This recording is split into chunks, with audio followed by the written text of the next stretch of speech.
Pangarap ni Paris Olympics two-time gold medalist Carlos Yulo ang makasama sa laban ang kanyang nakababatang kapatid na si Carl Eldro Yulo sa 2028 Los Angeles Olympics.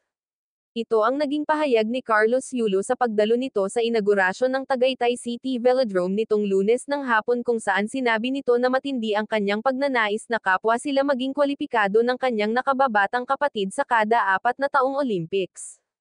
Ipinahayag ito ni Carlos matapos tumanggap si Carl Eldro ng Olympic Solidarity Scholarship mula sa International Olympic Committee gaya rin ng natanggap niya noong 2017 na naging daan para sa kanyang matagumpay na Olympic career.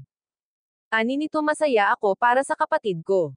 Dasal ko ay matuto siya ng maraming bagay, palaging ligtas, at sana maging teammate kami sa 2028 at makalaban sa individual all-around.